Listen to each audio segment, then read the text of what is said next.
Watches a Scary Movie. I'm T, and of course, we're talking scary movies. I appreciate you joining me for another brand new episode. Remember, new episodes go up every Wednesday night at 8:30 p.m. Mountain Standard Time. That's the video version if you're seeing this handsome face on youtube.com/c/Theron Reynolds Scary Movie. And the audio versions go up half an hour earlier on your favorite podcasting platforms. Just gotta search T Watches a Scary Movie. Make sure to subscribe so you can always be alerted when those are going up. Now, this is probably one of the first times I'm also going to let y'all know that if you're subscribed to the YouTube channel, you know I do way more reviews than the Wednesday night episode. I've been trying to do a lot more since our 100th episode back in May of this year, June of this year, one or the other there. I've been trying to do way more reviews, so I always have the weekly show, but then I'm trying to make sure to incorporate way more reviews throughout the week when I can as well. Sometimes I can, depending on my normal work schedule. Sometimes I can't, so you might get some more, you might get less.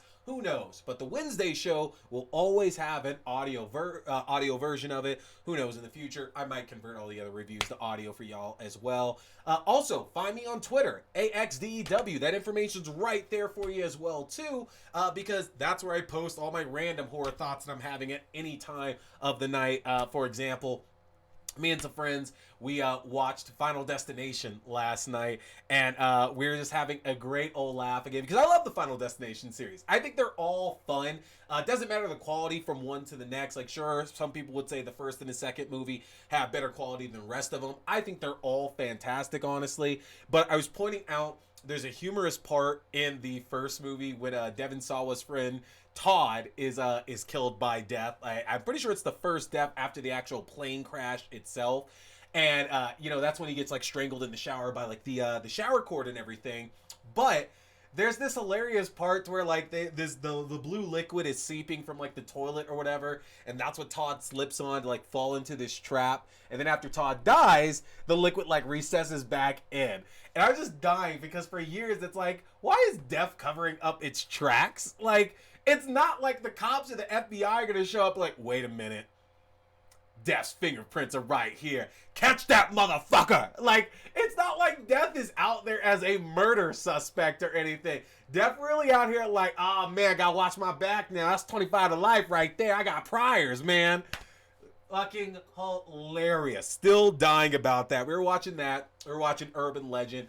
Both those are fantastic. It's kind of interesting because when I was younger, I remember renting Urban Legend because, it was a bit for I could convince my parents to actually let me go see a lot of R-rated horror in theaters. Like, I know Scream 3 was like one of my first experiences doing that. I got to go see that with my dad in theater back in California.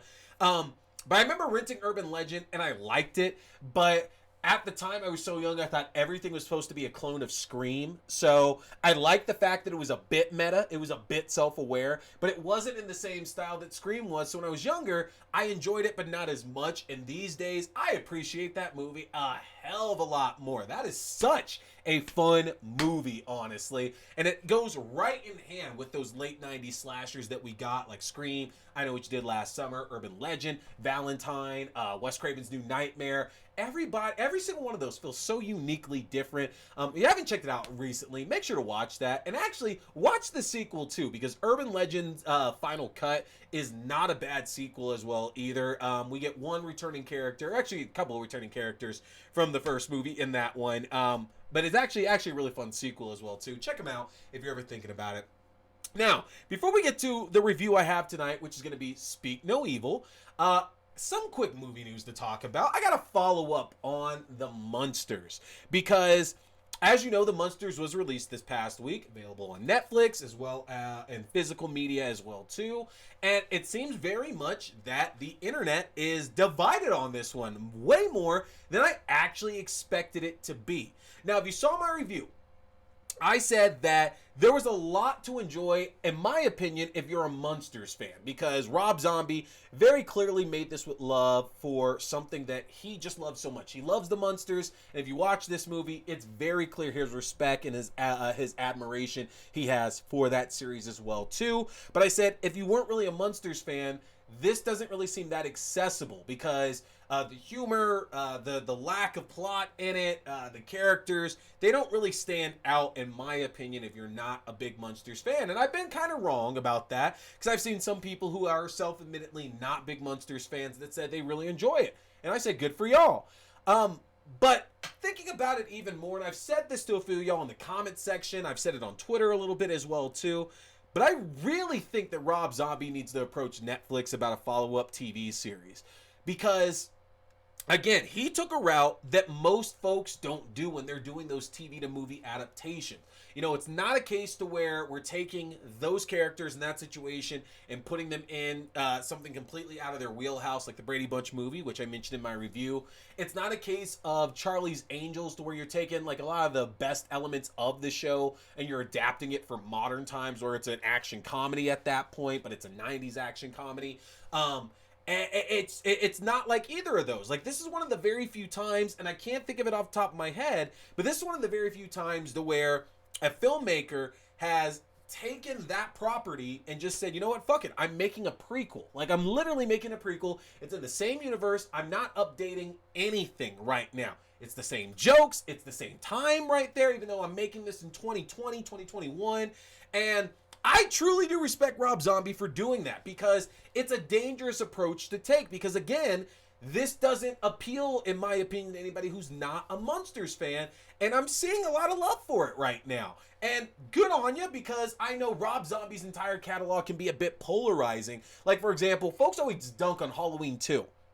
And I've said it, that I actually really, really enjoy Halloween 2 more than the first Halloween now. I think there's some interesting themes in that. It makes Laurie way more interesting. It makes Michael way more interesting. Even Loomis I like a lot more in this one as well, too. So I think that Rob Zombie actually hit gold here with the Munsters, and he has to capitalize on that. Like, the actors clearly love it, and they did a great job in it as well, too. You know, Jeff Phillips, Daniel Roebuck, Sherry Moon Zombie, absolutely fantastic. You know, as Herman Grandpa and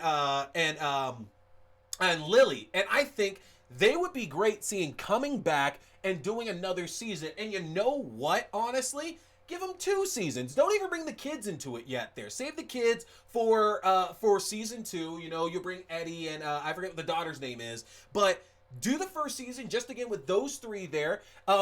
Cassandra Peterson seemed like she was having a good time, so bring her real estate agent back as maybe a friend, the only mortal friend of Lily in that case. You can bring Lester back to keep popping in over the course of the season as well too. Like, seriously, Rob, do a season of the Munsters. And if Netflix doesn't take it, talk to Shudder, talk to Prime, talk to whoever, because I think there's still some meat on that bone for you. And we know that streaming services are actually doing some sitcoms, so this could actually work out really well. And for those of y'all that don't like it, you're not going to care about what I'm saying anyway in that point. But I actually feel this has the most ground for Rob Zombie to do something different than he has ever done before. And I hope he considers it. I hope he considers it, at least because he works with the same cast. You know, he's financing a lot of his own stuff. Do it. Give us a season of a reboot of the Munsters, or it doesn't have to be a fucking reboot at that point. Again, it's still a prequel to the original show. Like, you know, season 1 is season 1. This is season 0 or season 0.5, whatever you want to say. Lead us into the show at that point. Like, you have so much to do, Rob. You could do it. You could absolutely do it. I'd watch. I'd actually watch because for whatever reason, while I'm not the biggest Munsters fan, okay, cool. This can get me into it at that point. This can absolutely get me into it. So that's my thoughts there on that. I do absolutely hope that Rob Zombie decides to go ahead and do something else with it. Beyond that, folks, Halloween Ends is only a few weeks away. The movie releases on October 13th.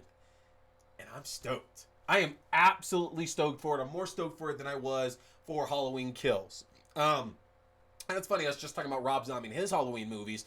I know that Halloween Kills had a very, very divided reaction to it.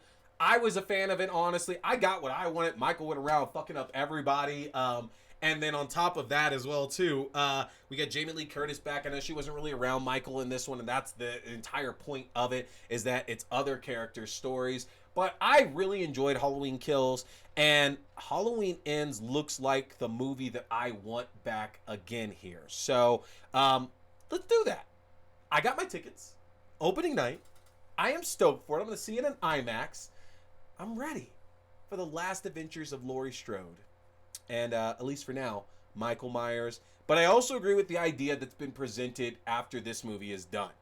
That we're obviously going to get more Halloween movies. You know, new studio might take it. New filmmakers are definitely going to take it over from there. Fuck it. Do what John Carpenter was going to do. Make it the anthology series. We don't need to see Michael Myers again for a little while. If he shows up, fine. I'll watch it. I'm good. You don't have to sell me on that. I saw Resurrection in theaters. You don't have to sell me on that, okay? But just take the concept of Halloween. Make it like Trick or Treat. All this random shit happening. I'm about that. Find out in a couple weeks how good it is, right? Next week we find out how good Hellraiser is. October is almost here. Chucky starts next week. Hocus Pocus comes out this weekend. Oh my God. Terrifier 2 is out in just a couple of weeks. Interview with the Vampire starts this weekend. And they've already given us season 2. First episode isn't even premiered. Season 2 has already been ordered. It's fucking bonkers for horror right now, y'all. It's so good. And we have games coming out soon. Ghostbusters, Killer Clowns from Outer Space, Texas Chainsaw Massacre. It is so good to be a horror fan right now. Y'all, I'm happy. I'm fucking happy about that. Big shout out to Michael McDonald from Mad TV, by the way, who is becoming my horror MVP. Man was in Leprechaun. Man was in Halloween. And he did something else I can't remember off the top of my head, too. I fucking love Mike McDonald, man. That guy is great. But I digress. What I'm talking tonight is the movie Speak No Evil. Now, if you haven't heard about this, this is a Danish psychological horror thriller that's currently on Prime Video through Paramount Plus, if I'm correct. It's done really, really good on the festival circuit over the last 10 months or so. And it finally got its premiere here in the last couple weeks on Paramount Plus. And man,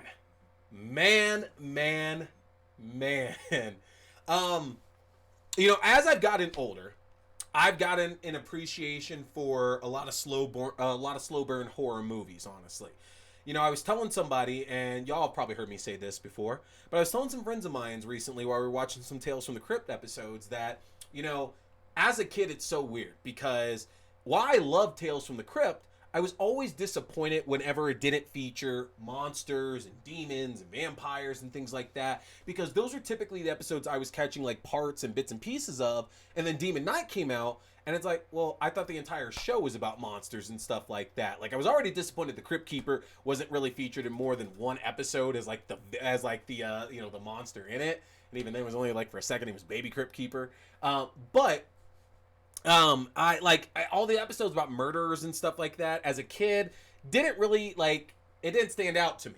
And then as I was getting older, you know, being a teenager and seeing the sci-fi reruns, because I caught a lot of new Tales from the Crypt episodes when they made their Fox debuts, because they did HBO, they did Fox, then Sci-Fi got the rights, and Sci-Fi was showing like the entire season over and over and over and over, which was so great because I caught most of the rest of the show that I never caught before we got all the DVD releases. And then I started appreciating those episodes that were just about fucked up people doing fucked up things, because those are some truly scary episodes. And that built an appreciation for a film like this called Speak No Evil. Now, it tells the story of a Danish couple, Bjorn and Louise, along with their daughter Agnes, who are spending their vacation in Tuscany. And while they're there, they meet a Dutch couple, Patrick and Karen, along with their son Abel. And while they're clicking very well, they're having a good time. You know, vacation ends, and Bjorn, Louise, and Agnes head back home, and they receive an invitation from Patrick and Karen to come and visit their house in the Netherlands for a weekend. And you know, the idea is set up is that Bjorn's just having a boring, monotonous family life. He's not fulfilled. You know, it's the same thing day after day, over and over. He's kind of hiding his true self. And it's kind of, at first, when we're presented with the idea that things don't happen the way that you want because you let that happen that way. Like if you want something, you have to make that happen. If you need to do something, you need to do it at that point. No one's going to do it for you, and you're just going to sit and wallow in all this misery. And so Bjorn, Louise, and Agnes decide to go spend this weekend in the Netherlands with Patrick, Karen, and Abel. And over the course of this weekend, we see that some strange things are going on. Now, not supernatural, not mystical or anything. But we see there's a case of like small, like there's some microaggressions, there's some weirdness from Patrick and Karen over a lot of the involvement with Bjorn, Louise, and Agnes. The way that they talk to Agnes, with the parents right there, not paying any attention to what they're doing or what they're saying. The fact that they seem to be very free and open, involving, going to bathrooms when other people are there or watching when, they're having sex. And there's just a lot of uncomfortableness that's happening between these two couples. And it's positioned even more, basically, that Bjorn isn't really going to stand up and say something, which I think a lot of us can feel that way, because there's some times to where, sure, you can stand up and speak up for yourself and speak up for your loved ones, speak up for your friends, but what about those times when you don't feel comfortable about doing that, when you really could take a risk? And I hate to say it, but, the example I could give is that, what if you're out with your partner and somebody calls your partner a derogatory term? They call him a bitch, they call him an asshole, something like that. The question at that point there is like, are you willing to stand up and do something about that? And again, we're not discussing the whole like, I'll walk away and all that kind of stuff, but like, would you, if that was the option, would you stand up and actually do something not knowing what could happen afterwards? Could get hit, could get yelled at, could walk away, could back down. Who knows? Are you willing to fight for what you want, or are you just going to let somebody do something to you? And we kind of see over and over that Bjorn keeps trying to ease it all to happen. He keeps trying to say it's okay for this reason and these things aren't that big of a problem as these situations continue growing. And we could tell that something sinister, something weird is going on. And there's other movies that I don't want to name that give you the kind of same feeling that we're getting from Patrick and Karen, because at first nothing seems too off about them. Maybe they're just a bit eccentric, but then you start to wonder, what kind of movie is this that we're watching? Is this a case to where like Patrick and Karen might kill Bjorn and Louise and like take their identity or something like that? Like I kind of kept thinking of the movie A Perfect Getaway with like Chris Hemsworth and Steve Zahn and Mila Jovovich. I always get her name wrong. Like I got similarities out of that. There's a few other ones, but I don't want to say because like I kind of feel like they're direct spoilers. But as these incidents keep on building and building and building, we know something kind of has to give, something kind of has to happen. And it's very interesting because, again, part of it, and we know that's the case for any movie that we watch. Why didn't you do this? Well, if they did that, there would be no movie. That's literally the point of it, is that we have to question it, even though we know it can't happen, or else we don't actually get a movie out of the situation that's going on. But there's a chance, there's a part in this movie to where, our couple, Bjorn and Louise, are given a pretty clear chance to, like, kind of escape what might end up happening. Anything bad that's going to happen to them, there's a chance to escape, and they don't take that chance. And what ends up happening, and I can't spoil this in the least bit, but I will say that, it takes a lot to scare me when I'm watching a movie these days, but Disturbed, oh man, I can get disturbed by a movie very easily these days. And not slashers. Slashers don't do that. They're my favorite, but slashers are literally an adrenaline rush, okay? No matter how deep they are, that's all they are to me, is an adrenaline rush. I can sit back, and maybe if I'm trying to figure out, like if it's a whodunit slasher, I'm trying to figure out who it is, put the clues together. But if it's just one where it's like Michael Myers or Jason or Freddy chasing you, it's like, oh man, who's getting killed? How are they going to stop him? Love that as well too. But with a movie like this, that ends up being truly disturbing, I love it because it makes you look at everything that preceded, all the bad shit happening, and besides wondering, they had their opportunity to escape, it also makes you wonder how, like, these families ended up in these positions in the first place. Because you really look at it and it's like, is your life that bad? Is it that dull that you're willing to throw so much caution to the wind just to take a chance on something? And then when you do, you don't even take the precautions that you probably should to keep your family safe. And for a while, it seems like we're really seeing this movie, even though it's told, I feel, from the point of Bjorn, we're really seeing it from the viewpoint of Louise, the mom, the wife. And it's kind of like halfway through the film, we switch that perspective, and it's a very different perspective coming from Bjorn to Louise instead. And both perspectives are incredibly interesting because we see the way that Bjorn kind of connects to Patrick as well too, and that a lot of the problems that Bjorn's going through, Patrick, went through at one point in his life as well too. And you have to be open about these things. You have to let that aggression, that anger, that fear out. You have to fight for what you want, because if not, someone's going to push you over and they're going to take what they want instead. And there's a sharp lesson in this about not letting somebody do terrible things to you, because I think we can all apply that into our life, whether it's a microaggression that's out there, whether it's something that's much, much bigger, whether it's a friend, whether it's family, whether it's at work, whether it's just a random acquaintance. There's always going to be a time in our life to where somebody is doing something to us because we're letting it happen. And again, I don't mean something super, super extreme, because Speak No Evil would be the extremist of this extreme examples of somebody doing something to you because you're letting it go down that way. So that's not really a great example to use there. But we've all had that happen where somebody's done something to us that's offended us, hurt our feelings, made us sad, made us angry, made us upset. And it likely wouldn't have happened if we spoke up for ourselves, if we did something about it.